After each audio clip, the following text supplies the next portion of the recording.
সামনে ভোট রয়েছে রাজ্যে, আর এরই মধ্যে জোটে জট আরও তীব্র। আইএসএফ এর সঙ্গে জোট করতে রাজিই নয় ফরওয়ার্ড ব্লক, আর তা নিয়ে বাম ফ্রন্টে তীব্র মতবিরোধ। সেলিমের সঙ্গে তীব্র কথা কাটাকাটি ফরওয়ার্ড ব্লক নেতাদের। রেগে মাঝপথে বৈঠক ছেড়ে বেরিয়ে যান ফরওয়ার্ড ব্লক নেতারা। সূত্রের খবর, ফরওয়ার্ড ব্লক নেতা নরেন চট্টোপাধ্যায় তিনি বলেন যে এক রাহু গেছে, আরও একটা আছে, আমরা শুধু লড়বো, এই করে তো শেষ হয়ে যাওয়ার অবস্থা। তখন পাল্টা মোহাম্মদ সেলিম বলেন একসময় অশোকবাবু কেন গিয়েছিলেন পার্থ চট্টোপাধ্যায়ের কাছে। এরকম নানা বিষয় নিয়ে এই বৈঠকে মতবিরোধ, বাক বিতণ্ডা বলে খবর পাওয়া যাচ্ছে, যার জেরে এই মুহূর্তে জোটের জট আরও তীব্র। আইএসএফ এর সঙ্গে কোনো মতেই জোট করতে রাজি নয় ফরওয়ার্ড ব্লক, আর তা নিয়েই বামফ্রন্টে তীব্র মতবিরোধ।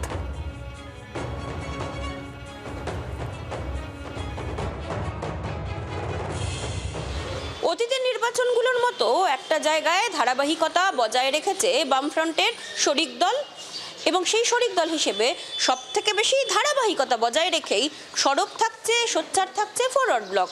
ফরওয়ার্ড ব্লক এবারেও ২৬-এর নির্বাচনের আগে বেঁকে বসেছে ইন্ডিয়ান সেকুলার ফ্রন্টের সাথে আসন সমঝোতা নিয়ে। এর আগে আমরা দেখেছি কংগ্রেসের সঙ্গে আসন সমঝোতা নিয়ে নরেন চট্টোপাধ্যায় একাধিক মন্তব্য করেছিলেন, আর সেই কংগ্রেস যখন তারা জানিয়ে দিয়েছেন তারা একলা লড়াই করবেন, তখন কোট আনকোটভাবে অন্য আর এক রাহু হিসেবে তকমা দিচ্ছেন ইন্ডিয়ান সেকুলার ফ্রন্টকে। ইন্ডিয়ান সেকুলার ফ্রন্টের সাথে সিপিআইএম এর আসন সমঝোতার বিষয়টা তিনিই মেনে নিতে চাইছেন না, এবং বলছেন একমাত্র পরীক্ষিত শক্তি বামফ্রন্ট, তাই বামফ্রন্টকেই প্রাধান্য দিতে হবে সিপিআইএমকে।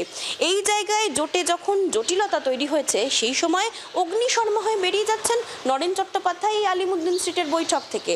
আলিমুদ্দিন স্ট্রিট আদতেও সেই বেরিয়ে যাওয়াকে ভালোভাবে তো দেখেনি, বরং নির্বাচনে তৃণমূল বিরোধী, বিজেপি বিরোধী শক্তিগুলোকে এককাট্টা করার বিষয়ে এবার অন্তত তারা জানিয়ে দিয়েছেন তাদের অবস্থান স্পষ্ট। যারা এই বৃত্তে আসতে চাইবেন বামফ্রন্টের সঙ্গে, এবং অবশ্যই সিপিআইএম এর সঙ্গে যারা তৃণমূল বিরোধী, বিজেপি বিরোধী শক্তি, তাদেরকে নিয়ে তারা বৈঠক করবেন, আলোচনা করবেন। সিপিআইএম এর অবস্থান সিপিআইএম এর তরফ থেকে স্পষ্ট করা হয়েছে, তবে আসন সমঝোতার বিষয় নিয়ে এখনও একাধিক আলোচনা যে হবে তাও তারা বলছেন। জি ২৪ ঘন্টার জন্য ক্যামেরা জয়ন্তের সঙ্গে মৌমিতা চক্রবর্তী, কলকাতা।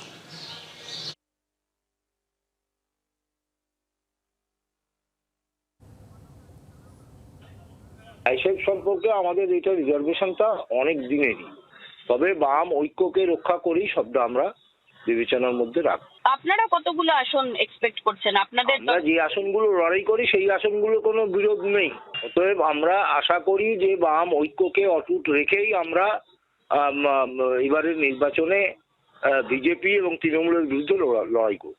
হুমায়ুন কবিরকে নিয়ে আপনাদের অবস্থান কি? কোনো হিন্দু মৌলবাদী শক্তি বা কর্পোরেট পুঁজির শক্তি বা ইসলামিক মৌলবাদী শক্তি কারুর সঙ্গেই আমাদের জোট করা উচিত না।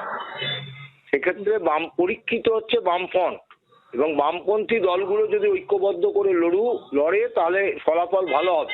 পশ্চিমবঙ্গের মানুষ অন্য কোনো জোটকে পছন্দ করছে না।